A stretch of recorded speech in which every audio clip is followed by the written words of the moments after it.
Pero ya, mira, para dar una puerta ahí. Oye, porque la piedra está muy corta, pero todo bueno. Sí. Y su certificación de un carajo.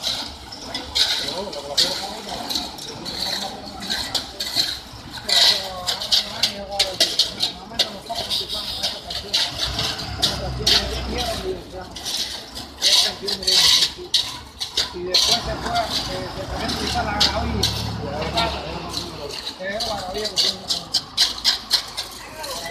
más. Normalmente en la obra lo usamos, pero En los campos no usamos la gravilla. ¿ah? Ahí en el campo la gravilla.